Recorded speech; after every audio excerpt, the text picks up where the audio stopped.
They're coming. They're coming your way. They'll be here soon. Will you be ready?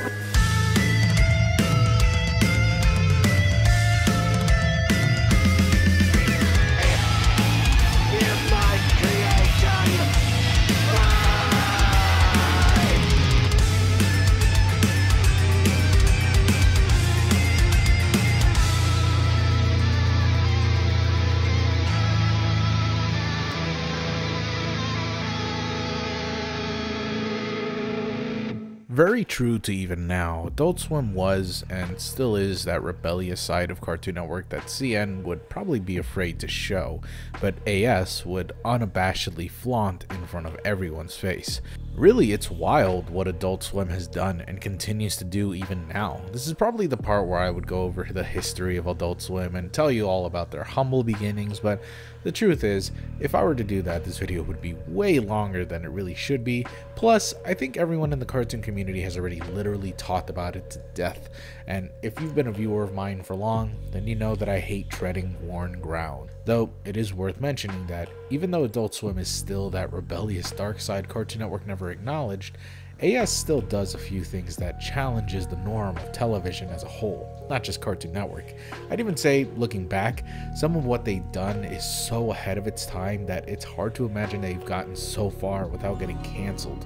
What I mean by this is that they bend conformity very often, featuring and funding shows that otherwise never have a chance. Experimental shows, wild segments, surreal art, surreal humor, strange works of fiction, and things that would otherwise never breathe life if it weren't for Adult Swim. Some of these shows should even warrant their own episode of Traumathon if I'd ever have the time. Maybe next year, the heart she holler. And with most of the content being so cerebral, it often led away most viewers, yet attracted a healthy niche that kept the block going for years.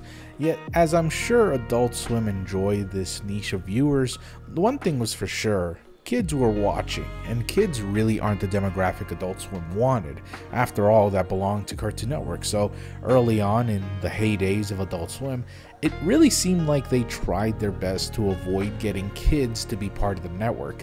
One such tactic, of course, was to air late at night, like around 11 p.m. or 12 a.m., which for a lot of us isn't really that late, but for kids, that's pretty much grounded levels of late night. The other tactic was to play shows that wouldn't really be suitable for kids, and not in the sense that they were inappropriate. Oh hell no, like that shit attracts kids.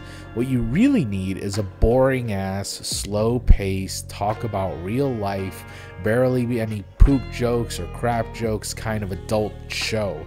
Like, I don't know, King of the Hill. Seriously, I love King of the Hill now, but I'm willing to bet most kids did not find it as entertaining as, say, The Simpsons or Family Guy. As I remember as a kid, I thought that shit was boring as hell. And I still got people who think that show is fucking boring. Then, of course, if all else fails and you got some snot munchers on you, then show them the goods. That's right, the bump ads.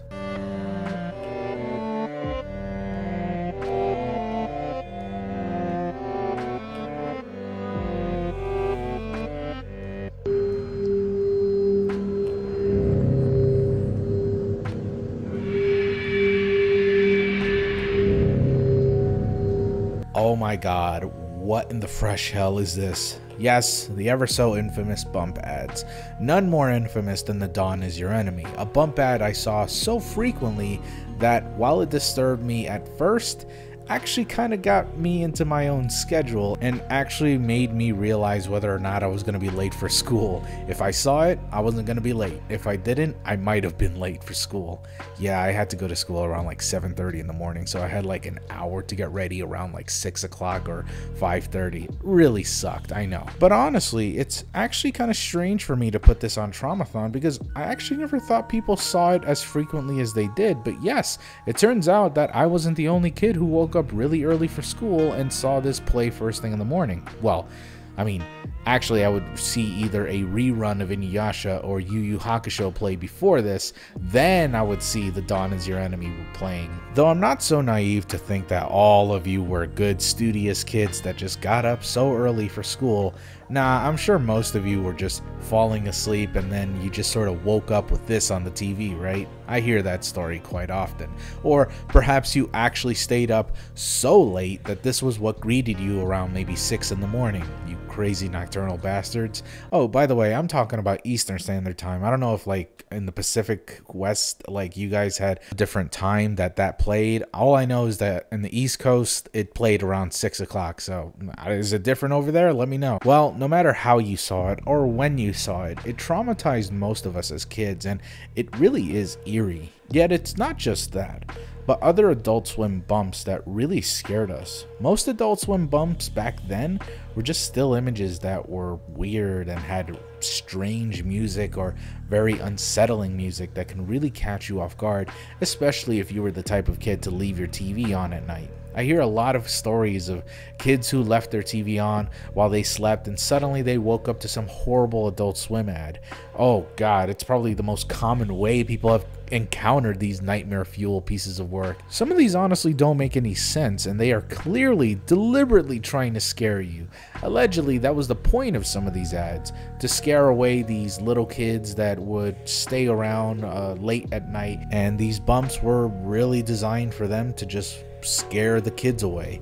I've never once read an official statement or article by someone who worked at Adult Swim that is exactly what they're designed for.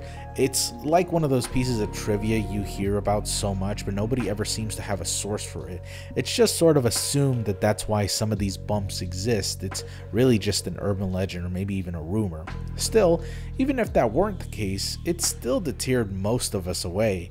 Though, let's not ignore the other bumps that were clearly just as, if not way more, scarier.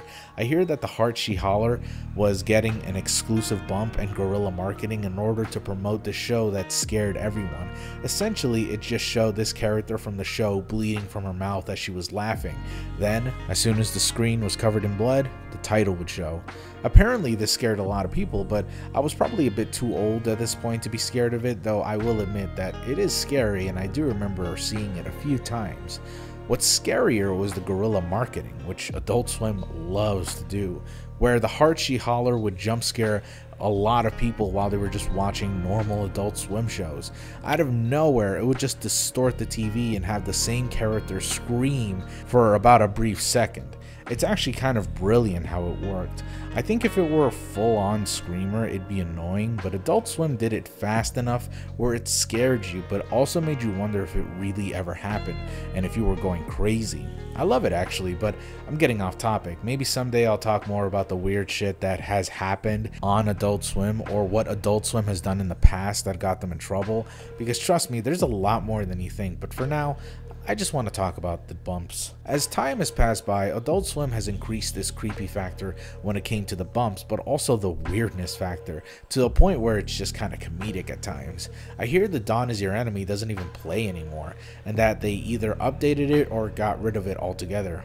I also hear some people question whether or not the Dawn Is Your Enemy ever really existed, and that just goes hand in hand with what I said earlier. The only people that saw it were either people like me who get up really early in the morning for school, or people who just accidentally woke up to it, or maybe you really did stay up all night just to watch everything on Adult Swim, if you're really that crazy. I mean, I know I tried to stay up for like 24 hours one time. It sucked. I don't know why we kids do some stupid shit sometimes. Anyways, there's also the creepypasta, and I have no interest in covering it. This has sort of spread some misinformation that it was just a creepypasta, but it did exist. I saw it every single morning when I went to middle school or elementary school. It was there. Seriously though, when it came to weird bumps, Adult Swim had some of the best and simultaneously worst.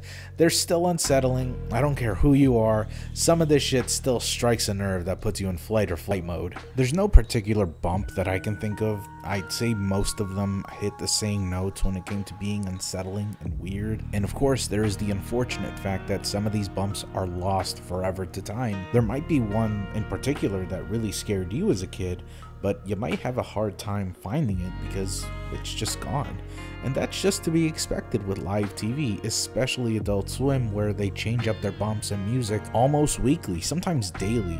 At any rate, I really do wish I could talk more about Adult Swim, and I might just do that for fun sometime later on, not just for Traumathon, although there are a few programs I want to get back into, but either because we don't have enough time or because it doesn't meet Traumathon's criteria, I just wasn't able to talk about it this year.